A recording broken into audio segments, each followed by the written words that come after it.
नमस्कार दोस्तों, rank plus की इस खास सक्सेस टॉक सीरीज में आज हम आपको एक नहीं दो स्टूडेंट से मिलवाने जा रहे हैं जिन्होंने अपनी मेहनत और लगन से बड़ी सफलता हासिल की है।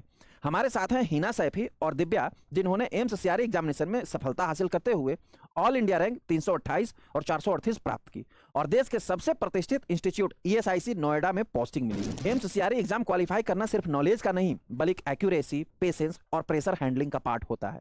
आज के इस इंटरव्यू में हम जानेंगे कि हिना और दिव्या ने मार्क्स बेस्ड स्ट्रेटेजी कैसे बनाई, किस तरह कंसिस्टेंसी मेंटेन की और कैसे उन्होंने एवरेज स्कोर को नेशनल लेवल सिलेक्शन में बदला। तो चलिए शुरू करते हैं हिना और दिव्या की real preparation story. Hello Hina, आपका माइक म्यूट है, आप माइक को ऑन कीजिए, अनम्यूट कीजिए। ओके सर, आवाज आ रही है? हाँ, अब आ रही है।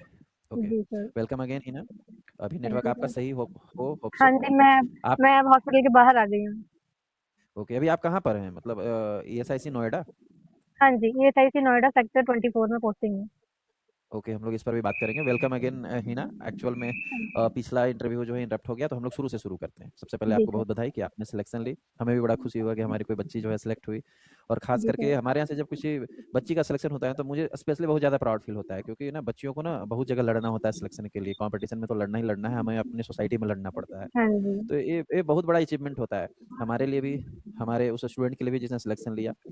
तो सबसे पहले आप हमारे दर्शकों को ये बताइए कि हिना, आप कहाँ से बिलोंग्स करते हैं और आपका कंप्लीट नाम और एक शॉर्ट इंट्रोडक्शन के रूप में, ताकि लोगों को पता चले कि हम बात किसके साथ स्टार्ट करने जा रहे हैं।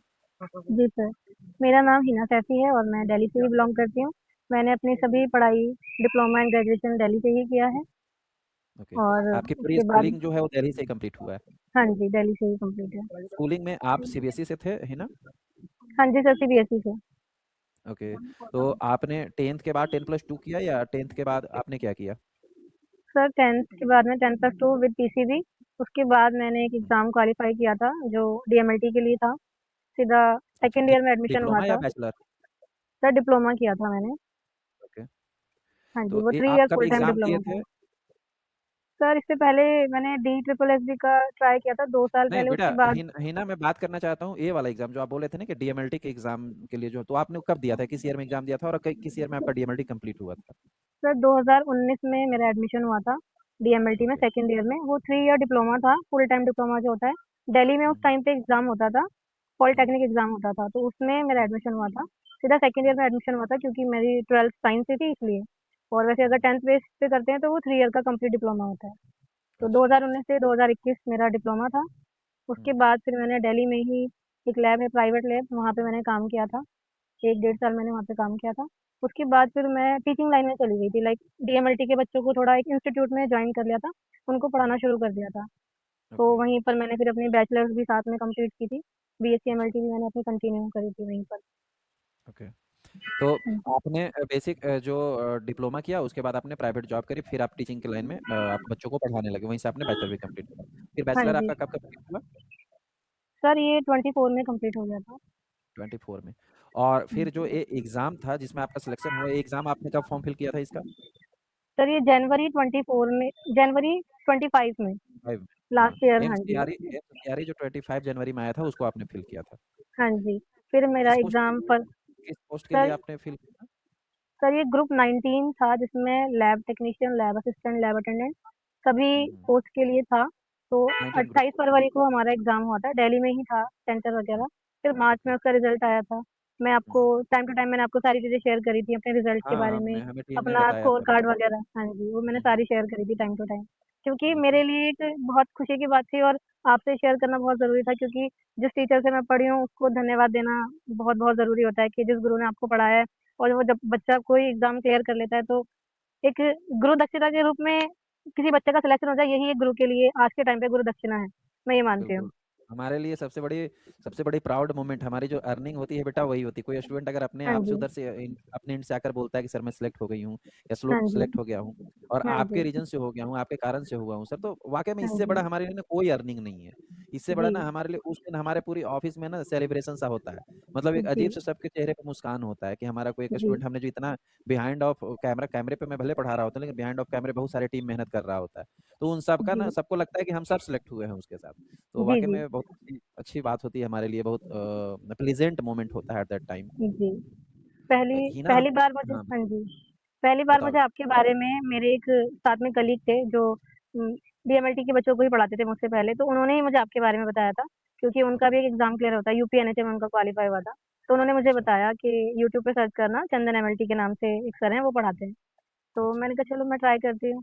तो मैंने सबसे पहली जो आपकी क्लास अटेंड करी थी, वो थी बॉडी कैविटीज़ के बारे में। तो मुझे वो अच्छा। बहुत अच्छी लगी। तो हुँ, उसी से फिर मैंने जो मेरे स्टूडेंट्स हैं, मैंने वही सेम चीज़ बच्चों को पढ़ाई। तो वो मेरे को हुँ, अभी तक याद है। आपने तरीका सिखाया था कि हाँ, लार्ज कैविटी आप कैसे याद करोगे, स्मॉल कैविटी हुँ, कैसे याद रखोगे। फिर ओके। आपकी जितने भी मैराथन थी, वो सारी मैराथन मैंने कंप्लीट की। जितनी भी हुँ, आपकी एमसीक्यू की सीरीज़ थी, वो सारी मैंने कंप्लीट की। और आपके हुँ, एमसीक्यू का तरीका जो है, वो यूट्यूब पे किसी का नहीं है।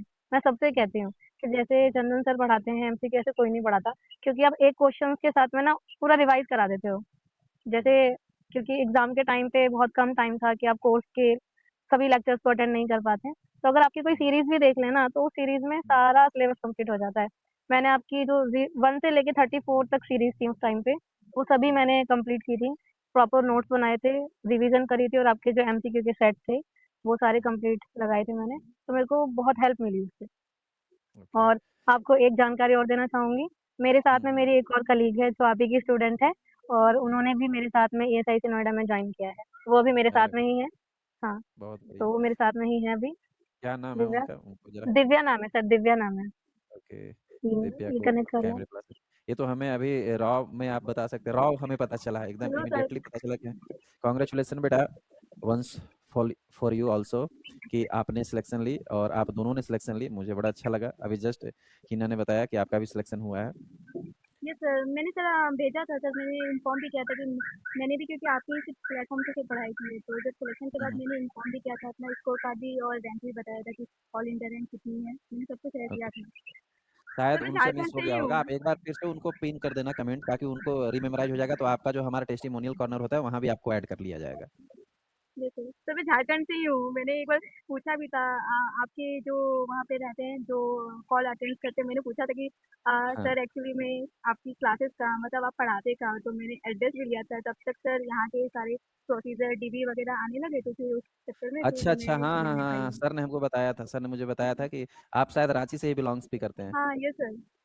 हाँ, तो उन्होंने बोला था कि सर एक स्टूडेंट पूछ रही थी तो कि आपसे मिलना है। मैंने बोला सब चलो बहुत अच्छी बात है, अगर आना चाहती है तो इससे इससे हमारे लिए और अच्छी बात क्या हो सकती है कि हम बच्चों को केवल लाइव क्लास में मिलते हैं, अब हम फॉर्मली सामने मिल पाएँगे। यस चलो सर। मुझे सर अच्छा लगा कि हमारे बच्चे जो है मतलब कई सारे बच्चे एक जगह जॉब कर रहे हैं। मुझे बड़ा खुशी हो रहा है इस बात को सुन के और जी देख के। सर। ये सर हम लगता है सर हम लोग तो हम दोनों को ही लगता है कि सर आपसे पढ़ने के बाद सच में बहुत सारा कॉन्सेप्ट क्लियर हुआ और लकी है जो आप हमें मिल गए क्योंकि यूट्यूब में बहुत सारे टीचर है मैं फ्रैंकली भी बोली सर मुझे हुँ। आपके जैसे जो जैसे आपका टीचिंग का स्टाइल है वो मुझे किसी का भी नहीं लगा सर। चलो ये मेरे लिए बहुत खुशी की बात है, आज मैं ना 2 बच्चों को एक साथ इंटरव्यू ले रहा हूँ और वो भी दोनों रैंक प्लस में सिलेक्टेड हैं। जी सर जी सर। चलो सबसे पहले मैं ये हमारे आप दोनों से सवाल रहेगा मेरा कि आपने जब एमसीआरई जनवरी 24 में जो फॉर्म आया था उसका जब एग्जाम दिया, आपका एग्जाम के बाद जो रिजल्ट आया वो कितने मार्क्स आए थे आप दोनों के और आप दोनों की कैटेगरी क्या थी? सर मेरी जो कैटेगरी थी ओबीसी थी मेरे हुँ, मार्क्स थे 218 और मेरी रैंक थी 328 all India. Okay, all all और इंडिया जब हाँ, जब सिलेक्शन हुआ था दिल्ली के अंदर में दिल्ली ईएसआईसी मिला था तो हुँ, ईएसआईसी में रैंक जो थी मेरी वो थी 11। अच्छा और ये दिव्या हाँ का? जी। सर मेरा मेरा मार्क्स था सर 213 और ऑल इंडिया रैंक था 438 और हुँ, एनसीआर में मेरा 13 रैंक थी। ओके, कैटेगरी कौन-सी थी दिव्या आपकी? Category category sir OBC. Okay.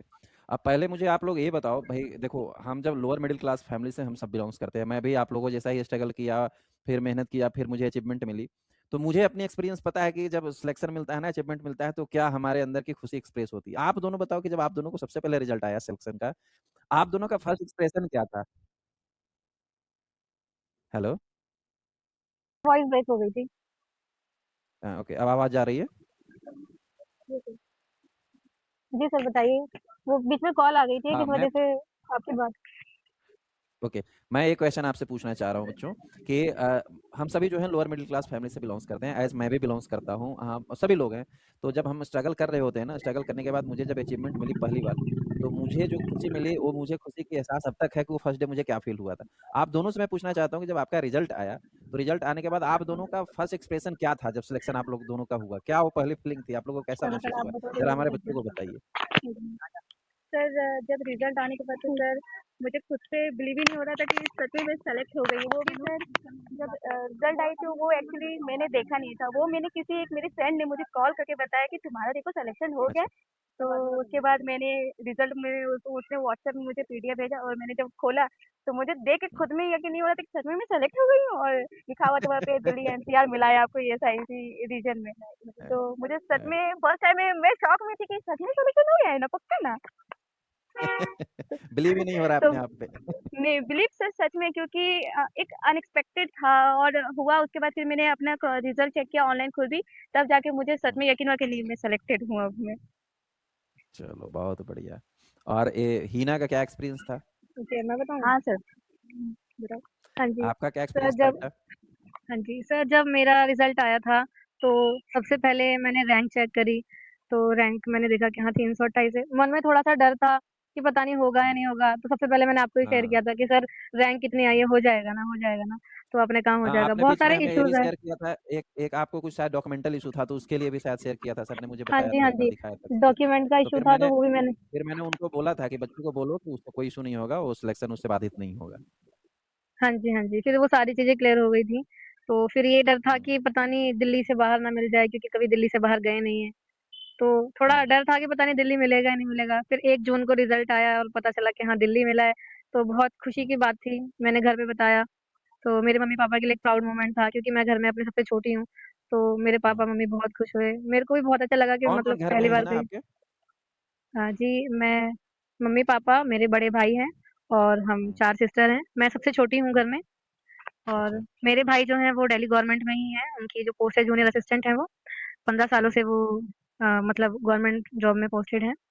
तो थोड़ा उनसे भी आइडिया मैं लेती थी भैया से कि थोड़ा बताओ एग्ज़ाम वगैरह के बारे में, क्योंकि वो भी हॉस्पिटल लाइन में ही हम्म। हैं भाई मेरे। तो हम्म। उन्होंने ही मेरी हम्म। हेल्प करी काफ़ी। तो बहुत हम्म। अच्छा लगा मेरे को सारी चीज़ें। और फिर ये था कि फैमिलीज़ में सबको अभी बताया नहीं था कि जब तक जॉइनिंग नहीं हो जाए तब तक बताना नहीं है। थोड़ा मन में हम्म। एक डर रहता है। फिर जब जॉइनिंग किया हाँ तो फिर ये। पापा ने पूरे रिश्तेदारों को फ़ोन करके बताया कि हाँ, हो गया है। फिर सबके फ़ोन आने हाँ, शुरू हो गए। रिश्तेदारों को ही बताना सबसे पहले चाहिए, बिकॉज अपने वो रिश्तेदार ही जो होते हैं जो हमारी बच्चियों को सबसे पहले सोसाइटी में सप्रेस करने का काम करते हैं। कह रहे तुम्हारी बेटी अब बड़ी हो गई, ते हो गया, तो हो गया, शादी कर दो, ते कर दो, हाँ जी। तो पढ़ा के क्या करोगे। ये बहुत रिश्तेदार ही हमारे जो होते हैं वो सबसे ज्यादा पैनिक पंच होते हैं। तो जी सर, जी। रिश्तेदारों को जो बताया, ये मुझे सबसे बड़ी अच्छी बात लगी, पहले उन्हीं को बताओ कि देखो हमारी बिटिया पहुंच गई। जी सर, जी। चलिए, और बहुत रिसेंटली बढ़िया। अभी हाँ जी, रिसेंटली अभी शादी हुई है मेरी 21 दिसंबर अच्छा। को।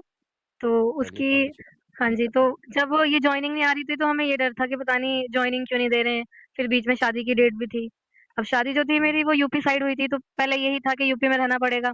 बट जब दिल्ली पोस्टिंग हो गया तो हम्म। फिर ससुराल वालों ने भी कहा कि चलो ठीक है दिल्ली में ही रहो। अब कोई दिक्कत परेशानी वाली बात नहीं है, अब तो परमानेंट हो गए हो। फिर थोड़ा एक्सटेंशन लिया था। देन फिर 31st को हम्म। जॉइनिंग की है मैंने। 31st ऑफ दिसंबर को थर्टी जॉइनिंग ले फर्स्ट लिया मैंने। दिसंबर हाँ जी। ओके। और मतलब अभी आप लोग लगभग, दिव्या ने 21st दिव्या ने नवंबर को कब लिया जॉइन था? कर लिया था। 21st तो नवंबर। मतलब आप लोग 1.5 से 2 महीने से जो है आप लोग अभी जॉब में हो। हाँ जी सर। अब दोनों आप मुझे एक बार एक्सपीरियंस शेयर करो कि जब आप जॉब में दोनों नहीं थे और अब जब सरकारी जॉब में आए हैं, क्या आपको यहाँ का जॉब पोस्टिंग, आप लोग दोनों ईएसआईसी नोएडा में पोस्टेड हो ना? हाँ जी सर। ओके, कैसा सर आपको लोगों का एक्सपीरियंस लग रहा है, मतलब 2 महीने के जॉब करने के बाद? सर लोगों का नज़रिया बदल गया है, बात करने का, देखने का। जो लोग हैं, हम्म। जो हॉस्पिटल स्टाफ है, वो एक अलग रिस्पेक्ट देता है कि हाँ परमानेंट स्टाफ है। बड़े-बड़े लोग हैं, हम्म। मैम मैम कह के बात करते हैं, तो बहुत अच्छा लगता है। और अब रिश्तेदार भी खुद ही बिल्कुल। कॉल करके पूछते हैं कि कैसे हो बेटा, कैसे नहीं हो? जो पहले कभी, क्योंकि कुछ-कुछ सर मेरे फ्रेंड्स भी थे, तो उनको मुझे लगता है कि जो कुछ अगर आप बन जाते हो लाइफ में कुछ, तो वो आपकी वैल्यू ज़्यादा बढ़ जाती है। हम्म। जब तक आप सिलेक्टेड नहीं रहते हैं ना, उनका देखने का नजरिया आपके प्रति कुछ और होता है, जब आप सिलेक्ट हो जाते हैं तो आपके प्रति वो बिल्कुल चेंज हो जाते हैं। हाँ सर, ये तो सर मैंने मतलब एक्सपीरियंस खुद भी कर लिया, तो अब सच में समझ में आता है कि लाइफ में कुछ हासिल करना बहुत ज़्यादा इम्पोर्टेंट है। ये हमारे उन बच्चों के लिए मैसेज है जो मेहनत नहीं करते, उनको लगता है कि सिलेक्शन यहीं मिल जाएगा। अभी हम सिलेक्शन पर भी बात करेंगे, आप लोग कितना मेहनत किए हैं, जाहिर सी बात है बिना मेहनत का सिलेक्शन नहीं मिलता है। लेकिन एक क्वेश्चन दिव्या आपसे है कि चलो यस सर। हिना तो दिल्ली से थी, उनका दिल्ली में ही जॉब है, तो उस बच्चे को ज्यादा ना कम्युनिटी गैप या फिर कह लो लैंग्वेज गैप या इन्वायरमेंट गैप नहीं मिला। आप रांची से दिल्ली गए हो, आपको कैसा महसूस हो रहा है वहाँ पे? सर फ्रैंकली बताऊँ तो जब मैं आई थी यहाँ पे, जब जिस दिन मुझे जॉइनिंग मिली थी, अ, मैंने बहुत हिम्मत करके मैं एक्चुअली मेरे पेरेंट्स उस टाइम पे बहुत ज़्यादा बिज़ी थे, तो मेरे ब्रदर भी हैं और सिस्टर भी है, तो सबका कुछ ना कुछ काम चल ही रहा था। ब्रदर मेरे जॉब करते हैं, तो वो जॉब में बिज़ी थे और मेरी सिस्टर के भी एग्ज़ाम चल रहे थे, तो मैं बच गई घर में अकेले। और उन्होंने हम्म, एक डेट फिक्स कर दी थी कि आपको 20 नवंबर को आपको जॉइनिंग दी जाएगी और रिपोर्टिंग आपको 1 दिन पहले हम्म, करनी है। तो बहुत अच्छा। जल्दी-जल्दी में मुझे कुछ समझ नहीं आया, तो फिर मैंने बहुत सारे लोगों को इंसिस्ट भी किया कि क्या आप चल सकते हो, क्योंकि मन में थोड़ा ना घबराहट जैसा फ़ील होता है, क्योंकि मैं कभी दिल्ली उतना अप एंड डाउन नहीं की हूँ बस। तो फिर हम्म, तब मैंने देखा कि सर्कमस्टेंसेस ऐसे बन गए कि मुझे अकेले ही आना पड़ा। तो फिर मैं अकेले बहुत अच्छा। हिम्मत करके आई, उसके बाद मुझे हम्म, आने के बाद फिर घरवालों ने बताया कि ऐसे-ऐसे करना, कोई प्रॉब्लम नहीं है, तुम जाओ आराम से, कोई दिक्कत होगी तो बाद में हम आ जाएँगे। तो वैसे ही सर मुझे कोई दिक्कत नहीं हुई, लेकिन थोड़ी स्टार्टिंग में हम्म, बहुत ज़्यादा ही घबराहट मुझे हो रही थी। उसके बाद इन लोगों से मिली, सबसे मिली वहाँ पे जॉइनिंग के टाइम पे, तो उन्होंने कहा फिर कुछ लोग हम्म, यहीं लोकल के थे, वो तो उन्होंने मुझे बहुत सपोर्ट किया कि कोई दिक्कत नहीं है, कोई परेशानी नहीं है, आपको कोई दिक्कत होगी तो आप मुझे बताना। तब हम्म, मुझे बहुत अच्छा फ़ील हुआ, और जॉइनिंग मिलने के बाद तो मतलब अब लगा कि जिस चीज़ के लिए इतनी मेहनत की थी वो आखिरकार मिल गई। मिल गया। नहीं, एक्चुअल में भी दिल्ली बहुत खूबसूरत शहर है। देखो, मैं अपने एक्सपीरियंस बताता हूँ। मैं, हालाँकि मुझे नहीं बताना चाहिए क्योंकि मेरा इंटरव्यू नहीं है। मेरा कोई ले रहा होता तब मैं बताता। लेकिन मुझे यार याद आ गया क्योंकि हम ना मैं भी वहीं मुरादाबाद से मैं पढ़ा हुआ हूँ। मेरी बीए मल्टी बैचलर वहीं से दिल्ली मुरादाबाद जो है दिल्ली के हुँ, नज़दीक ही है, बगल में ही है, नोएडा के बगल में है। तो हाँ, मैं ना वहाँ पर लगभग 5 से 6 साल मैंने अपना लाइफ स्पेंड किया है दिल्ली और मुरादाबाद में। तो ना मुझे जो उस जगह की जो खूबसूरती फ़ील हुई है कि हमारे यहाँ पर लोग जो है बहुत ज़्यादा आपको अपने से ज़्यादा लोगों को दूसरे लाइफ़ से मतलब रहती है कि वो क्या कर रहा है, वो कैसे जा रहा है, वो कहाँ खा रहा है, हाँ, वो क्या पी रहा है, क्या उठ रहा है, कैसा कपड़ा पहन रहा है। लेकिन मैंने वहाँ के जो लोगों को फ़ील किया कि वहाँ के लोग यदि आपको मदद की ज़रूरत है, तो बिल्कुल जब भी आप कहो वो आपके लिए रेडी हो जाएँगे। लेकिन आप अपने लाइफ में क्या हाँ। कर रहे हो उनको इस बात से कोई लेना देना नहीं है। आप खुश रहो अपने लाइफ में और उनको आप चंगा रहो, हाँ, बस यही मतलब है उनको। तो जी, मैं जी, मुझे सर, खुद हाँ। अपने मतलब अपने दिली फीलिंग बता रहा हूँ कि मैंने इतने सारे सिटीज़ इंडिया में घूमे, मतलब लगभग मैं 100 प्लस सिटीज़ घूम चुका हूँ इंडिया में। मुझे घूमने का भी बहुत शौक है। लेकिन उनमें जो सबसे खूबसूरत या सबसे अच्छा शहर आज भी मैं कभी भी जाता हूँ ना दिल्ली से, अगर कहीं मुझे गुजरना होता है तो मैं एक दिन दिल्ली में जानबूझ के स्टे लेता हूँ। मैं अपनी पुरानी आदत ताज़ा ताज़ा करता हूँ।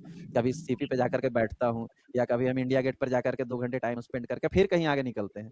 तो वो एक दिल्ली जी, सर, वाक़ई में जो हाँ, है वो खूबसूरत शहर है, जो मैंने फ़ील किया है। हाँ, इसलिए मैंने आपसे पूछा दिव्या, क्योंकि आप नए रांची से गए हो, एनवायरनमेंट वहाँ की लैंग्वेज अलग होती है और क्या खा रिया है, क्या कर रिया है ना? इस तरीके का टोन वहाँ होता है, तो शुरू में आपको थोड़ा-सा ज़रूर अलग लगेगा, लेकिन फिर बाद में ना वाक़ई में वो मुझे बहुत कंफर्टेबल सिटी लगता है। आज भी मेरे कलीग्स बहुत सारे दिल्ली में हैं और नोएडा में हैं, मुरादाबाद में हैं, बिजनौर में हैं, रामपुर में हैं, बरेली में हैं, मतलब इतने सारे उस एरिया में मेरे फ्रेंड्स हैं जितने मेरे यहाँ रांची में नहीं हैं।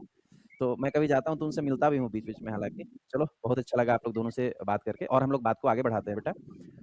मुझे अब आप लोगों को रैंक प्लस आप लोगों ने जॉइन किया। आप लोग बता सकते हैं कि आप लोगों को डेट या ईयर याद है कि आपने रैंक प्लस कब जॉइन किया था? सर डेट तो याद नहीं है सर मुझे। एग्ज़ैक्ट डेट तो नहीं याद है, पर मैंने ईयर? जॉइन किया था। सर ईयर मैंने 24 में ही जॉइन किया था, 24 में मैंने अक्टूबर में आपका 2.0 बैच लिया था। उसके बाद मैं दिव्या, आपका कंटिन्यू ही रही। डीएमएलटी किया है आपने या बीएमएलटी किया है? सर मैंने डीएमएलटी किया है रिम्स रांची से। कब फाइनल हुआ था आपका रिम्स में? सर मेरा बैच था 18-20, उसके बाद सर मैंने वहीं हुँ, पे प्रोजेक्ट जब निकला था तब 1 साल का वहीं पे हॉस्पिटल में ही मैंने एक्सपीरियंस हुँ, भी ले लिया था। उसके बाद अच्छा। सर मैंने क्योंकि मुझे रिम्स हमारे ऑफिस से हाँ, 3 से 4 किलोमीटर पे पड़ता है, मतलब हमारे सामने है बिल्कुल। तो सर मैं अगर कभी आई सर तो मुझे तो सर आपसे मिलने का बहुत मन है। मैं चाहती हूँ कि डेफ़िनेटली आपसे मैं आना बेटा मिल के हमारे थैंक यू ऑफिस। आपका मैं करूँ। मैं तो सभी बच्चों को बोलता हूँ कि कम से कम आप पहले देखो, फाइनेंशियल प्रॉब्लम थी। मैं तो हिना को भी बोलूँगी, बेटा आपके पास पहले फाइनेंशियल प्रॉब्लम थी। आप अकेला थे, अब आपकी मैरिज भी हो गई, आप फाइनेंशियल सेटल भी हो। सब लोग आओ यार, जब सेलेक्ट होते हो एक बार एटलीस्ट तो देखने आओ कि रैंक प्लस है कहाँ, सर कहाँ से पढ़ाते हैं, सर कैसे पढ़ाते हैं। मैं तो सभी बच्चों को कहता हूँ सेलेक्ट होने के बाद एटलीस्ट एक बार ज़रूर आइए, ताकि हम भी थोड़ा मिले, अपने बच्चों की मेमोरी फोटो क्लिक करके अपने ऑफिस में लगाएँ कि चलो ये बच्चा हमारे से इस जी दिन सर, मिलने आया जी। था, इसने यहाँ सिलेक्शन लिया। मुझे खुद, हम गुरुओं के लिए देखो, टीचर्स के लिए ना इससे बड़ा कोई मोमेंट नहीं होता है कि वो अपने बच्चे का, अपने स्टूडेंट के फेस पे स्माइल देखे। इससे बड़ा कोई मोमेंट नहीं है हमारे लिए, कुछ नहीं। और जब आप जैसे बच्चियों के मैं चेहरे पे स्माइल देखता हूँ, मतलब मेरा तो बस इस ये पर्पस पूरा हो गया इस धरती पे आने का, इस धरती पे पढ़ाई स्टार्ट करने का, कि मैंने पढ़ाना जो स्टार्ट किया वो पर्पस मेरा यहीं से फुलफिल होता है, जो आप लोगों को मैं देखता हूँ। तो वेलकम है, जी सर, आप सभी बिल्कुल। आइए। मैं ये बेसिक पूछना चाहता हूँ बेटा, अब मैं आप लोग दोनों से ना एक सवाल बेसिक करूंगा कि आपने रैंक प्लस ज्वाइन किया, रैंक प्लस पे ना बहुत से कंटेंट होते हैं, जैसे टेक्निकल के 10 से 12 सब्जेक्ट्स हैं। हाँ, अब तो नॉन टेक्निकल हाँ भी जी, स्टार्ट किया गया, जब आप पढ़ रहे होंगे उस समय नॉन टेक्निकल नहीं होगा। और हाँ एम्स जी, हाँ, सीआरई की एग्जाम देने के लिए ना आपको टेक्निकल और नॉन टेक्निकल दोनों एग्जाम से क्वेश्चंस आए होंगे, दोनों सिलेबस से हाँ क्वेश्चन आए जी, होंगे। हाँ पहले मुझे जी, आप दोनों मुझे ये समझाने की कोशिश कीजिए कि आपने टेक्निकल सब्जेक्ट्स को कैसे तैयार किया था, ताकि हमारे जो बच्चे जो आपके जूनियर हैं वो भी सीख पाएँ कि हम भी दिव्या दीदी और हिना दीदी के जैसा हम कैसे वहाँ तक पहुँच पाएँ। हमें भी पहुँचने का जी। भी मन है कि हम भी ईएसआईसी, एम्स पहुँचे। तो उसके लिए हम आप लोगों ने कैसे पढ़ा था टेक्निकल सब्जेक्ट? बारी-बारी से बताइए। पहले टेक्निकल आप दोनों ने, तो चूँकि दोनों अलग-अलग जगह से हैं, दोनों ने पहले कभी हाँ मुलाकात जी। नहीं करी सिलेक्शन से पहले, तो दोनों की प्रिपरेशन स्ट्रैटेजी भी अलग होगी। तो टेक्निकल के लिए भी मुझे बताइए, पहले हिना मुझे बताओ आप, और जी फिर जो सर। है नॉन टेक्निकल के लिए बताओ कि आपने कैसे पढ़ा था? सर, जैसा मैंने अभी आपको बताया कि मैं इंस्टीट्यूट में पढ़ाती थी, तो वहाँ से थ्योरी हुँ, क्लियर हो जाती थी। जो थोड़ा डीप रहता था, वो मैं बुक से या आपकी सीरीज़ वगैरह से मैं कर लेती थी, क्योंकि आपने टॉपिक वाइज़ भी अपलोड की हुई हैं वीडियोज़, उन्हें देखती थी। हुँ, जब कोई भी टॉपिक क्लियर हो जाता था, तो उसके फिर मैं एमसीक्यूज़ करती थी। लेकिन आपकी जो भी मैंने सीरीज़ देखी, उससे मेरे को ये फ़ायदा हुआ कि बहुत सारी चीज़ें थी, जैसे पैरासिटोलॉजी और बैक्टीरियोलॉजी थी, वो मेरी इतनी क्लियर नहीं थी। तो मैंने आपकी हुँ, सीरीज़ देखी, उससे पूरा हुँ, मेरे को क्लियर हो गया। एमसीक्यूज़ से सारी चीज़ें क्लियर हो गई और फिर मैंने खुद भी नोट्स बनाए थे। फिर उन नोट्स को मैंने हुँ, पढ़ा और जो आपके एमसीक्यू के सेट थे, उनको क्लियर किया। हुँ, कुछ 1-2 बुक भी मैंने बाहर से परचेज़ करी थी एमसीक्यू करने के लिए, क्योंकि आपने ये कहा था कि हुँ, जितना आप एमसीक्यू करोगे, उतना आपके लिए आसानी होगी। हुँ। आपने बिल्कुल, बिल्कुल। आपके ऐप में भी एमसीक्यू के सेट हैं, वो भी मैंने वहाँ से भी तैयारी करी थी। तो प्रैक्टिस आपने एक तो तरीका इनफैक्ट आपको एमसीक्यूज़ मैं तो बच्चों को कहता हूँ कि एमसीक्यूज़ जी। आपको अगर रोड पे भी कहीं गिरे मिल जाते हैं, हाँ टुकड़े जी, में हाँ फटे जी, हाँ हुए, जी। कोई बोलता है ना वो जी, जी, जी, सिंगदाना जी। खा रहा था, वो पेपर फेंक दो, जी, उसको भी उठा के अगर क्वेश्चन दिख जाए तो उसको भी पुट अप कर लो। हाँ। क्या आपने एक पता तरीका उससे बताया अच्छी चीज़ था आपको हाँ सीखने को जी। मिल जाए। आपने एक हुँ, तरीका बताया था कि एमसीक्यू की सीरीज़ है, उनको प्रिंट आउट निकाल के और पेंसिल हुँ, से आप करो। उसको फिर हुँ, दोबारा से मिटा दो, तो वो दोबारा से रीयूज़ हो जाएँगे। तो ये मेरे को हुँ। बड़ा अच्छा लगा। मैंने कहा सर, बच्चों को समझते हैं कि बच्चों को ज़्यादा खर्चा ना करना पड़े, बजट में सारी चीज़ें हो क्योंकि जाएँ। क्योंकि मैं भी आप जैसे एक दिन था ना, बच्चा था, तो मुझे पता है कि मेरा कहाँ जी कॉस्टिंग सर। ज़्यादा जाता था। तो जी सर। मुझे उस चीज़ की जानकारी है कि मेरा बच्चा कहाँ फ़ील कर सकता है पेन, तो उसको पैनिक नहीं होने देना। उसके स्टूडेंट के लिए जी सर। ₹5 बचत बहुत बड़ी बचत होती है। जी, जी सर। अब आप बताइए? Sir okay. मैंने सर जब मैं डिप्लोमा करी थी उसी टाइम से मतलब कुछ-कुछ चीज़ें जो होती थी ना मुझे समझ नहीं आती थी क्योंकि नई-नई मैं वहाँ पे डिपार्टमेंट में पोस्टेड हुई थी और वहाँ पे हुँ, वैसा कोई स्टडी का ये नहीं था। हुँ, तो मैं यूट्यूब में सर्च करती थी, तो उसके बाद जो आपकी सबसे ओल्ड वीडियोज़ हैं ना, मैंने उसे देखना स्टार्ट किया। उसके बाद धीरे-धीरे मुझे बहुत अच्छा लगा था जब मैंने आपकी एक क्लास देखी थी ईएसआर पे, बहुत पुरानी वीडियो है वो। मैंने हुँ, हुँ, हुँ। फर्स्ट लेक्चर आपका वही देखा था। तो उसके बाद अच्छा। मैंने देखा कि नहीं मतलब मुझे समझ में आ रहा है, मतलब मुझे जो समझा सकता है वो टीचर मुझे मिल गया है, मुझे ये लग गया था उस टाइम पे। ओके। उसके बाद मैंने धीरे-धीरे एमसीक्यू करना स्टार्ट किया। उसके बाद मुझे लगा कि नहीं बहुत सारे टॉपिक्स मेरे कॉन्सेप्ट क्लियर नहीं तो सबसे पहले मुझे लगता है मुझे अपना बेसिक्स क्लियर करना चाहिए। तभी मैं एमसीक्यू के या फिर कुछ आगे मैं बना सकती हूँ। तो सर मैंने फिर उसके बाद आपका हुँ, बैच परचेज़ किया था 2.0 उससे पहले सर मैं खुद से भी पढ़ती थी, सेल्फ स्टडी और आपके नोट्स जो हुँ, आप एमसीक्यू के बीच में बहुत सारी ऐसी-ऐसी बातें बताते थे जो कहीं बुक में मिलेगी भी नहीं। तो मेरी आदत है कि मैं वो सब बातें भी ना हुँ, नोट में लिख लेती थी खुद से, ताकि और हाइलाइट कर देती थी और ओके। जब कोई टॉपिक आता था तो सर मैं जब मुझे याद आता नहीं सर ने ये बताया है तो मैं उसे दोबारा से रिवाइज़ भी कर लेती थी। और सर जब मैंने बैच परचेज़ किया हुँ, तो मुझे सबसे ज़्यादा कन्फ्यूज़न बायोकेमिस्ट्री में होता था। क्योंकि बायोकेमिस्ट्री और ओके। बैक्टीरियोलॉजी ये मुझे मेरे सबसे वीक मुझे लगते थे। उसके बाद सर मैंने धीरे-धीरे आपके हुँ, बैक्टीरियोलॉजी का सर मैंने हर एक टॉपिक पढ़ा है, आपके बैच से हर और हुँ, बैक्टीरियोलॉजी मुझे पढ़ने के बाद मेरे कॉन्सेप्ट बहुत ज़्यादा क्लियर हुआ और बायोकेमिस्ट्री तो एक बहुत ज़्यादा ही कॉन्सेप्ट क्लियर हुआ। उसके बाद सर मैंने सारे नोट्स बनाए, उसके बाद जब ये सारे हो गए, उसके बाद सर कुछ हो ऐसे कोई एग्ज़ाम्स होते थे, तो लगता था कि नहीं, ये क्वेश्चन अब लग रहा है मैं बना पाऊँगी। अगर क्योंकि सर टाइम टू टाइम आप हुँ, क्वेश्चन पूछने के पैटर्न भी बदल गए ना, तो आप ऐसे पैटर्न में भी बता देते हो ना, कि अगर घुमा के भी क्वेश्चन पूछे ना, तो हुँ, अगर कॉन्सेप्ट याद है, तो क्वेश्चन एकदम बन जाते हैं। हाँ जी। सॉल्व किया सर जा सकता है। हुँ, हाँ, रिकॉल करने पे एकदम क्वेश्चन ओके। बन जाएँगे। ऐसे नहीं है कि नहीं बनेगा, पता नहीं लोग कैसे बोल देते हैं कि नहीं सर ये नहीं आया, लेकिन मुझे तो एकदम लगा कि मैंने पढ़ा है तो क्योंकि जब मैं एम्स का एग्ज़ाम देके आई, मेरे क्वेश्चन देख के लगा नहीं ये तो मैंने पढ़ के आई हूँ मैं, हुँ। ये तो पढ़ के आई हूँ मैं। और सर मैंने नॉन टेक बेसिक आप के लिए सारे सर थ्योरी क्लास पढ़ के जाते हाँ, हैं, तो वहाँ क्वेश्चन क्लिक हो जाता है। हाँ जी। लेकिन हमें हमें ना एग्ज़ाम ना बहुत ईज़ी बेसिक लगा था। हमें एग्ज़ाम बहुत हुँ, ईज़ी लगा था। मैंने कहा ये तो अच्छा। हमने पढ़ा है, ये हमने बहुत बार प्रैक्टिस की है क्योंकि आपने 1-2 दिन पहले जो मैराथन करी थी ना, उसमें वो बहुत सारे क्वेश्चन थे जो आए हुँ, थे। ऑर्डर ऑफ ड्रॉ के कुछ क्वेश्चन थे, हेमाटोलॉजी से रिलेटेड कुछ क्वेश्चंस थे जो आपने 1-2 दिन पहले ही करे थे, तो उसका हमें बहुत-बहुत फ़ायदा हुआ। जो भी हमसे पूछता है ना, हम उनको यही बोलते हैं, प्रियंका अगर आपको तैयारी करनी है तो चंदन सर से ही तैयारी करो। अगर वो आपको 5 एमसीक्यू भी कराएँगे ना, तो वो आपको पूरे 5 चैप्टर 5 टॉपिक करा देंगे कि उस टॉपिक से अगर 100 क्वेश्चन भी आ गए ना, तो आप तब भी कर लोगे। और सभी को मैं रिकमेंड करती हूँ कि ओके। किसी का बेसिक क्लियर नहीं है, तो आपका जो बैच है 2.0 या 3.0 अभी जो चल रहा है, उसी को वो कंप्लीट करें। आगे कोई भी एग्ज़ाम होगा तो वो डेफ़िनेटली क्लियर हो सर करेंगे। मैंने भी अपने सारे ये फ्रेंड्स को हमारे रिकमेंड उन किया है। जूनियर्स ये हमारे उन जूनियर्स को समझना होगा जो इस खोज में हैं कि हमें कोई ऐसा जो है जेम्स बॉन्ड मिले, कोई हमें ऐसा जो है वो जादुई की छड़ी मिले जिससे हमारी सिलेक्शन हो।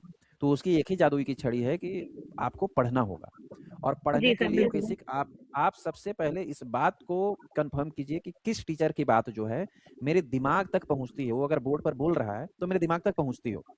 जी सर, लाखों टीचर्स हैं, मेरे से कुछ अच्छे भी होंगे, मैं ऐसा नहीं कहता हूँ कि जी, सब मैं ही सबसे सुपीरियर हूँ, मेरे से कुछ बुरे भी जी, होंगे, कुछ मेरे जैसे भी होंगे, लेकिन मेरी कोई अलग बात तो ज़रूर होगी जो सबसे या सबकी अपनी-अपनी बात होती है, सबकी अपनी-अपनी कला होती है पढ़ाने के लिए। तो आप पहले एज़ अ स्टूडेंट आप इस बात को सिलेक्ट कीजिए कि किसकी बात आपकी दिमाग तक पहुँचती है। जिस टीचर की भी बात आपको दिमाग तक पहुँचती है, उस टीचर को पढ़ना आप अभी से स्टार्ट कीजिए। आप बिल्कुल वेट नहीं कर सकते, आप इंतज़ार नहीं कर सकते। आप जितना डिले करेंगे अपनी सिलेक्शन से आप उतना ही दूर हैं। जी सर।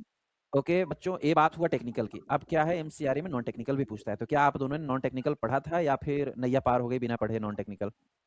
नहीं सर, नॉन टेक्निकल भी पढ़ा था, यूट्यूब पे बहुत सारे लेक्चर्स वगैरह मिल जाते थे, लाइक रीज़निंग के हुँ, कुछ क्वेश्चंस हो गए और हुँ, एक सर हैं मेरे उनसे मैंने मैथ्स की तैयारी करी थी, ऑनलाइन ही पढ़ाते थे वो भी, उनसे मैं मिली थी, हुँ, उनसे बुक परचेज़ करी थी, तो वहाँ से हुँ, मैथ्स थोड़ी क्लियर हो गई थी और हुँ, रही बात करंट अफ़ेयर और जीके की, उसके लिए मैंने जो 6 मंथ के जो करंट अफ़ेयर्स होते हैं ना, उनकी जो मैराथन होती है, वो करी थी मैंने। क्योंकि ओके, डेली-डेली ओके। पॉसिबल नहीं होता, तो इकट्ठा जो मैराथन होती है ना, वही कंप्लीट की थी मैंने। कितना घंटा आप कितने आवर्स के पर डे की आप पढ़ाई देते थे हिना कि इतने घंटे में पढ़ती थी तो मेरा कंप्लीट हो जाता था? सर मेरी जो जॉब थी वो 10 से 5 बजे मेरी जॉब थी। उसमें मेरे ओके, 5 या 6 लेक्चर होते थे बच्चों के साथ में। तो वो मेरा रिवीज़न होता अच्छा। था। बीच में जो मेरे को टाइम मिलता था उसमें मैं एमसीक्यूज़ करती थी और घर आके 1-2 घंटा करती थी। तो मेरे लिए एक प्लस पॉइंट था कि मैंने अपनी कि पढ़ाई आप नहीं टीचिंग छोड़ी। करते हैं। हुँ, हाँ जी, तो प्लस क्योंकि पॉइंट ये मैंने था लै आपके लिए कि जो आप रोज़ टीचिंग करते थे तो आपसे उसको रिवीज़न हाँ हो जी। जाता था आपका। हाँ जी, हाँ दैट जी, इज़ ये अ मेरे बिग लिए बहुत फैक्टर। फ़ायदा हुआ। हाँ जी, सर। यानी अगर कोई पढ़ाने का भी इच्छुक है, जिसको शौक है, क्यूरियोसिटी है, एक्सप्लेन करने में अच्छा लगता है, तो जी, सर। मैं तो शुरू से कहता हूँ कि हर एक टीचर जो है एक अच्छा स्टूडेंट रहा होगा कभी, ये अच्छा स्टूडेंट है।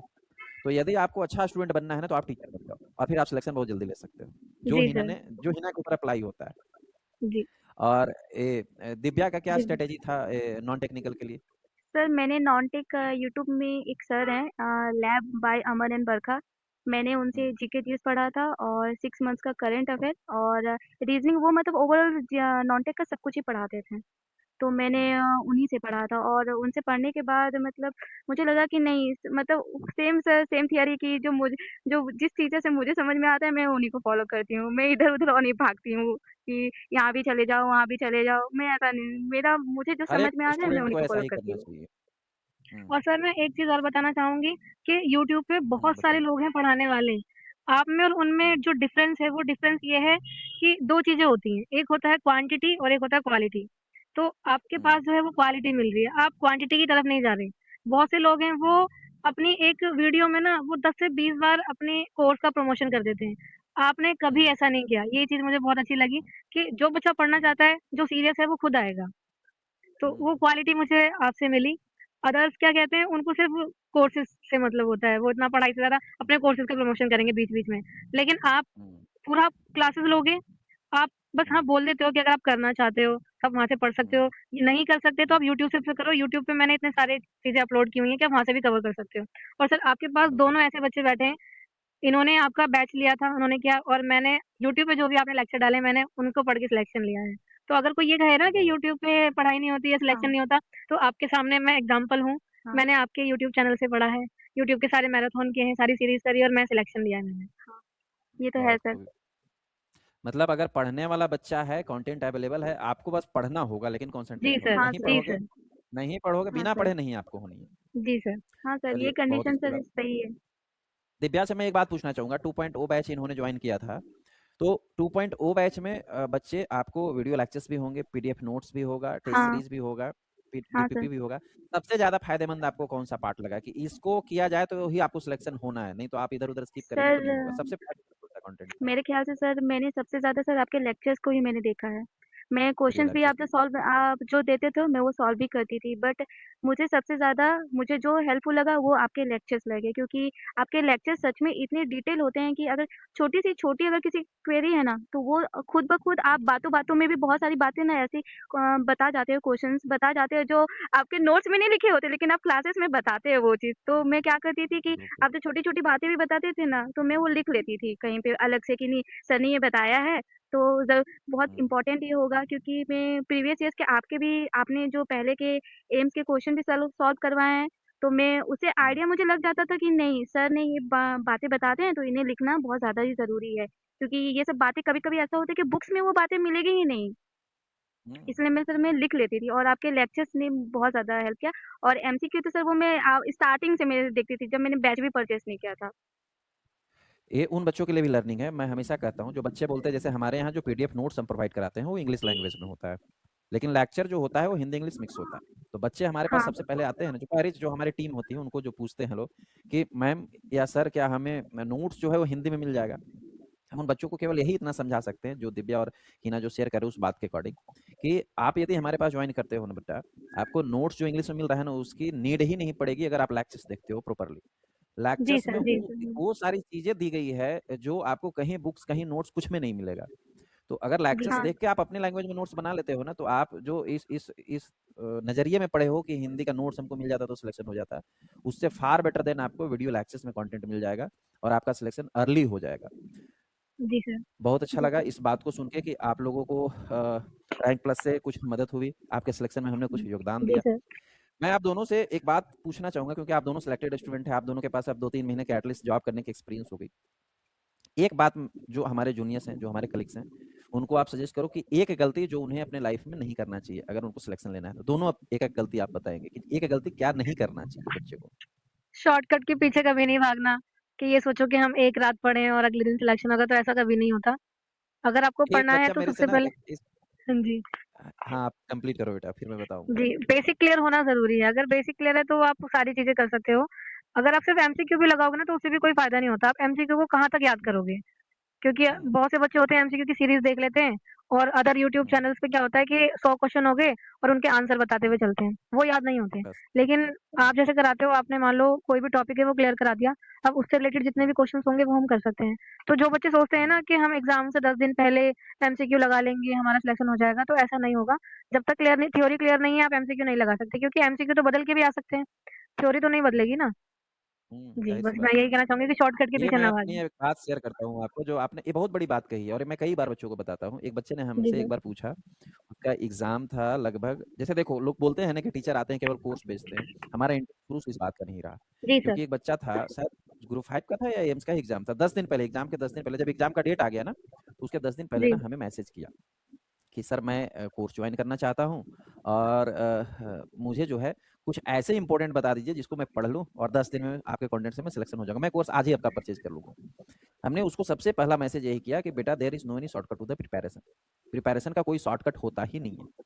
सबसे जी बेस्ट सर। ऑप्शन ये होगा कि आप क्लास ना ही जॉइन करो, क्योंकि 10 दिन में आप पढ़ोगे नहीं और आपके क्रैनियल प्रेशर और बढ़ जाएँगे।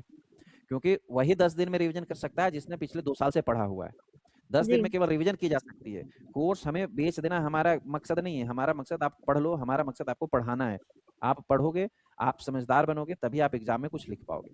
तो आप अगर शॉर्टकट ढूँढते हो ना, सबसे बड़ी बात है कि जो बच्चे शॉर्टकट ढूँढते हैं, कोई शॉर्टकट नहीं है पढ़ाई का, जब तक आप उसको पढ़ाई एक प्रोसेस होता है। हमारे यहाँ रांची से ही जो हमारे कैप्टन कूल कहे जाते हैं इंडियन क्रिकेट के, महेंद्र सिंह धोनी हमारे रांची से ही हैं। मैं उनका ना एक स्टेटमेंट हमेशा याद रखता हूँ। उन्होंने कभी एक मैच जीता था तो वो बात बोले थे कि you should always believe in the process, never in the result. आप हमेशा यस सर। प्रोसेस में बिलीव कीजिए, रिजल्ट में नहीं। प्रोसेस अच्छा होगा तो रिजल्ट आएगा ही आएगा। वही चीज़ जी मैं सर, बच्चों को जी। कहता हूँ कि जो ये पढ़ते हो ना, पढ़ाई करना it is a process and never believe in your result. आपका प्रोसेस अच्छा होगा, आपकी पढ़ाई अच्छी होगी, रिजल्ट आनी ही है। कौन रोक देगा आपका रिजल्ट? आपने पढ़ा हुआ है, जी आपने सर। अटेम्प्ट किया हुआ है, क्वेश्चन सही किए हुए हैं, तो आपका रिजल्ट कोई नहीं रोक सकता है। और जो बच्चे इस बात के भी गॉसिप्स नहीं मार्केट में फैलाते हैं ना कि अरे पैसे दे दो हो जाएगा, सिलेक्शन हो जाता है, सीटें बिक जाती है। हमारे पास हुँ। 2 बच्ची अभी भर्ती हुई है। इन दोनों में से ना किसी ने भी ₹1 आज तक किसी को नहीं दिया इस एग्ज़ाम में सेलेक्ट होने के लिए। तो ये जी बात सर। प्रूव करता है कि ये जो बातें होती हैं, जो नहीं पढ़ते हैं ना, जो शॉर्टकट ढूँढते रहते हैं मार्केट में, जिनको कभी पढ़ना नहीं है, जिनको अपने जी, आप से झूठ बोलना है कि वो पैसे देके होता है, वो अपने आप से झूठ बोलना होता है और जब तक आप अपने आप से जी, झूठ बोलोगे, आप सेलेक्ट नहीं कर सकते। अब जी, दिव्या की बारी आती है, कोई कोई हमारे एक जूनियर्स या कलीग्स को कोई एक ऐसी गलती आप सजेस्ट करो जो नहीं करना चाहिए। हिना ने बोला शॉर्टकट नहीं अपनानी है, ये बहुत बड़ी बात हाँ, बोली आपने। सर दिव्या कंसिस्टेंसी बहुत ज़्यादा इम्पोर्टेंट है। ओके, कंसिस्टेंसी सर बहुत ज़्यादा इम्पोर्टेंट है। वही है कि सर अगर किसी चीज़ में कंसिस्टेंट हो ना, अगर आपको कोई कुछ भी नहीं आता है ना, अगर आपको लगता है कि मैं एकदम ज़ीरो हूँ, लेकिन आप वो चीज़ को अब लगातार अगर करते हो ना, तो जो मेरा एक्सपीरियंस रहा है सर, अगर आपको लगता है आपको कुछ भी नहीं आता और आप कंसिस्टेंट वे में पढ़ रहे हो या फिर कोई भी चीज़ आप कंसिस्टेंटली कर रहे हो, तो वो चीज़ आपको एक ना एक दिन समझ में ज़रूर आएगी। अगर क्योंकि बहुत सारे बच्चों को ऐसा लगता है कि नहीं, हमसे पढ़ाई होगी ही नहीं और वो बिना हुँ, विदाउट मतलब किसी चीज़ को बिना लगातार किए हुए डायरेक्ट रिज़ल्ट दे देते हैं या फिर डायरेक्ट बोल देते हैं कि नहीं, मुझसे होगा ही नहीं। लेकिन आपने हुँ, कितनी कितनी कंसिस्टेंसी से पढ़ा है वो चीज़ को। अगर कंसिस्टेंसी नहीं है बहुत तो अच्छी बात। कुछ भी नहीं हो सकता लाइफ़ में। बिल्कुल। पढ़ाई का एक ये फ़ॉर्मूला ही होता है कि कंसिस्ट रहना। कंसिस्ट का मतलब कई मैं तो हमेशा लेक्चर के ड्यूरिंग भी बच्चों को ये बोलता हूँ, जो ऐप पे लेक्चर होता है उसमें भी, कि यदि जी तुम्हें सर। सक्सेस होना है, तो डायरी में ना एक डेट लिखो कि आज की डेट से मैं 2 साल तक मैं 2 साल हर एक बच्चे को बोलता हूँ कि अपनी लाइफ़ को दो। अगर मेरे पास आए हो, हमारे पास कोर्स की वैलिडिटी भी 2 साल इसलिए हम देते हैं कि अगर हमारे पास आए हो तो 2 साल हमको देने के लिए आप चेष्टा से आओ कि 2 साल अगर आप मुझे जी दोगे, सर। फिर आपको हम सिलेक्शन दे पाएँगे। जी वो सर। 2 साल एक डायरी पे लिखो और उस डेट से लेकर के 2 साल तक आप एक भी दिन चाहे बाढ़ आया हो, तूफान आया हो, कहीं एक्सीडेंट हुआ हो, लाइट कट गया हो, मेरी दोस्त की पार्टी थी मुझे बारात जानी थी, कोई भी ऑकेज़न कुछ भी आपको अटेम्प्ट नहीं करना है, कंसिस्ट रहना है केवल पढ़ाई पे। 2 साल तक एक जी रूटीन सर। बनाओ कि मुझे 4 घंटे ही पढ़नी है, लेकिन 4 घंटे 2 साल तक कंटिन्यू पढ़ना है। जी सर। अगर आप इसको कंसिस्ट रखोगे, अगर आप इसे मेंटेन रखोगे, तो बिलीव मानो कि 2 साल बाद आपकी डेफिनिटली सिलेक्शन होगी। मतलब आपको कंसिस्ट रहना पर डे बहुत ज़रूरी है। ऐसा बच्चे करते हैं कि आज 4 घंटे पढ़े, फिर कल 2 दिन छुट्टी मारेंगे, फिर तीसरे दिन नींद आ रहा होगा, चौथे दिन जो है उनको कहीं ऑकेज़न हो जाएगा, फिर दोस्त की पार्टी होगी। ये अनकंसिस्टेंसी लोगों को फेलियर बनाती है। That is a very good जी पॉइंट सर। कि आप दोनों ने सजेस्ट किया। और मैं समझ पा रहा हूँ कि आप लोगों का ड्यूटी भी है, तो आप लोग उधर भी आप लोगों का दिमाग या ध्यान जा रहा है थोड़ा-थोड़ा क्योंकि मैं ज़्यादा हाँ समय जी, हाँ आपका ले जी। रहा हूँ, है ना? लेकिन मैं क्या कहूँ आप लोगों से मुझे बातें करके इतना मज़ा आ रहा है कि हमारे बच्चे जो सिलेक्ट हुए हैं, अपने एक्सपीरियंस शेयर कर रहे हैं। दैट इज़ अ जी, फैबुलस एक्सपीरियंस जो आप लोग बता रहे हैं। कोई नहीं मैं ज़्यादा जी समय नहीं सर। लूँगा बच्चों, 2-3 मिनट और आप लोगों का समय लूँगा, है ना? एक बहुत बड़ी यस बात सर। कि दोनों आप लोग लड़की हो, लड़की को हमारे समाज में, सोसाइटी में पढ़ना-पढ़ाना बहुत टफ है, बहुत डिफ़िकल्ट है। तो आप लोगों के लाइफ में या टाइम में ड्यूरिंग द प्रिपरेशन टाइम ऐसा कई मर्तबा आया होगा, जो उन बच्चों को आप इसका मैसेज देंगे, जो अभी पढ़ रहे हैं, जिनको ये चैलेंज फील हो रहा है, कि पढ़ने के ड्यूरिंग कई बार ऐसा मेंटली प्रेशर आया होगा आप लोगों दोनों के ऊपर जिसे हैंडल करना बहुत टफ हो गया होगा, कि अब लगा होगा कि नहीं अब छोड़ देते हैं क्योंकि ना एज़ अ गर्ल पेरेंट्स के भी हो जाते हैं, घर के सोसाइटी के भी हो जाते हैं, कभी हो गया कि पढ़ाई का ही हो गया, कभी सिलेक्शन ना मिल रहा है इसका प्रेशर हो गया। इसको आप दोनों ने कैसे ओवरकम किया? ये सजेशन हमारे उन बच्चियों को दें जो इस बात को कभी फ़ील महसूस की होगी या कर रही होंगी कि अगर हमें कोई ऐसा प्रेशर आता है, ऐसा कोई अनफेयर मीन्स सिचुएशन आता है, तो हम उसको कैसे हैंडल कर सकते हैं? सर गिव अप करने का 2 वजह होती हैं। एक तो ये हो गया कि पढ़ाई नहीं करी, सिलेक्शन नहीं हो रहा, हुँ, कि पढ़ाई नहीं कर रहे, सिलेक्शन नहीं हो रहा, हम दोष दे देते हैं कि सिलेक्शन नहीं हुआ, अब हम करेंगे ही नहीं। हुँ, एक हो गया कि बच्चा बहुत मेहनत करता है, कभी-कभार ऐसा होता है कि बच्चे का 1 या 2 नंबर से रह जाता है, तो होप नहीं छोड़नी चाहिए। क्योंकि बिल्कुल। अगर आप 1 नंबर से रहे हो तो डेफ़िनेटली है कि अगली बार आप उस लाइन को क्रॉस कर ही जाओगे। तो कभी भी डिमोटिवेट नहीं होना है, मैं सभी से यही कहना चाहूँगी। मन में आता है कि नहीं अब नहीं होगा, अब छोड़ दो, गिव अप कर दो। लेकिन अगर आप किसी चीज़ को कर रहे हो ना तो उसको पूरा 200% करो। 100 भी नहीं अपना हुँ, 200% दो, वो चीज़ डेफ़िनेटली मिलेगी ही मिलेगी। और हुँ, या तो आप सक्सेस होगे या फिर आपको कुछ सीख मिलेगी कि हाँ, आपने ये गलती करी थी, अगली बार वो गलती नहीं करोगे। तो एग्ज़ाम देने से यही फ़ायदा होता है कि हमें अपनी गलतियों का पता चलता है कि हम कहाँ गलती कर रहे हैं। तो फिर नेक्स्ट एग्ज़ाम में हम हुँ, वो गलती नहीं करते दोबारा से। हुँ, हाँ सर, जैसे हिना ने कहा सर क्योंकि बहुत सारे लोग तो सर मुझे लगता है कि बहुत सारे बच्चे तो डर से एग्ज़ाम नहीं देते हैं कि नहीं हुँ, नहीं निकलेगा, नहीं निकला इसलिए नहीं निकलेगा ही इसलिए वो एग्ज़ाम भी नहीं देते। लेकिन मैं यही बोलना चाहूँगी कि अगर आप जब तक एग्ज़ाम नहीं दोगे तब तक आपको ये नहीं पता चलेगा कि आपका कॉन्सेप्ट कितना क्लियर है और आपको और हुँ, कितनी मेहनत करने की ज़रूरत है। इसलिए मैं बिल्कुल। सभी स्टूडेंट से बोलती हूँ कि एग्ज़ाम देना बहुत ज़्यादा ज़रूरी है और ऐसे नहीं है कि आप एग्ज़ाम का फॉर्म भर लिए हो, उसके बाद आप ये सोच रहे हो कि अरे छोड़ो ना 2-3 दिन पहले एमसीक्यू देख लूँगा और सिलेक्शन हो जाएगा, तो ये ऐसे भी नहीं होता है। उसके लिए आपको हुँ, तैयारी भी करनी पड़ती है और प्रॉपर फेलियर का स्ट्रैटेजी में मतलब आपको रखना हाँ, यस सर और जो बच्चे पढ़ते हैं, जिनका सिलेक्शन नहीं होता है, वो अच्छे से एनालाइसिस कर पाते हैं अपने आप को कि हमें और कहाँ पे ज़्यादा मेहनत करनी है और किन-किन गलतियों से सीखनी है और उन्हें सुधारना है हमें। इसलिए मैं चलिए यही बहुत बोलती अच्छा हूँ कि लगा। पढ़ना बहुत ज़रूरी है और हुँ, पढ़ के आप अगर अगर हाँ, फर्स्ट अटेम्प्ट में ना हो लेकिन मैं इतनी डेफ़िनेटली ये बोल सकती हूँ कि अगर किसी को भी अगर फर्स्ट अटेम्प्ट में सिलेक्शन नहीं मिला पढ़ने के बाद, लेकिन ये बोलूँगी कि वो उन्हें कभी होप नहीं छोड़नी चाहिए और अगर नहीं मिली तो आप अपनी गलतियों पे एक एनालिसिस करो कि आपसे कहाँ गलती हो रही है और कहाँ पे और ज़्यादा मेहनत करने की मिस्टेक ज़रूरत है। मिस्टेक कहाँ हुआ है, चूक कहाँ हो रही है, कहाँ एरर है, कहाँ पर लैग है, इन सभी चीज़ों को नोटिस करनी चाहिए आफ्टर द एग्ज़ामिनेशन आफ्टर मैं हमेशा कहता हूँ जी, failure is the stairs of success. जब आप फेल होते हैं तो वही सक्सेस की सीढ़ी है, उसी को अपनी सीढ़ी गलतियों बनाओ। को एक जानना बार सबसे फेल हुआ पहले उसको ज़रूरी निकल है। जाओ। हुँ। अपने आप को सेल्फ एनालिसिस करना बहुत ज़रूरी है। चलो दोनों हाँ, बच्चियों जी से मुझे सर। बात करके बहुत अच्छा लगा। ये दोनों हमारी बच्चियाँ जो हैं रैंक प्लस से पढ़ी, सिलेक्शन ली, अभी एसआईसी नोएडा में पोस्टेड है। मुझे बहुत खुशी हुई। जी, होप सो हमारे जो दर्शक देख रहे होंगे, हमारे जो स्टूडेंट देखेंगे, जो हमारे स्टूडेंट के पेरेंट्स देखेंगे, इनफैक्ट इंटरव्यू पेरेंट्स भी देखते हैं, तो उनके लिए भी बहुत बड़ी सीख होगी कि कैसे बच्चियों को पढ़ाया जा सकता है और कैसे ये भी हमारे माता-पिता पेरेंट्स के जो है नाम रोशन करते हैं। इनफैक्ट उनसे ज़्यादा जी, हमारे इंस्टीट्यूट का नाम रोशन किए हैं, उनसे तो ज़्यादा खुशी मुझे जी, जी, इनफैक्ट हो रही है। बहुत अच्छा लगा बच्चों। वंस अगेन आप दोनों को शुभकामनाएँ। आप अपने जीवन में खूब लंबी ऊँचाइयाँ मारो, बहुत लंबी ऊँचाइयाँ हासिल करो। कभी भी कोई भी हेल्प की नीड होगी, रैंक प्लस टीम आपके लिए हमेशा अवेलेबल रहेगा। आप कॉन्टैक्ट कर सकते हो। वंस अगेन थैंक यू जी। सो मच कि आप थैंक यू कनेक्ट सो हुए मच हमारे सर। साथ। Thank you sir. हम बेस्ट आपको भी विशेस थैंक यू फॉर कहना योर चाहते हैं, आपने हमारी मदद करी।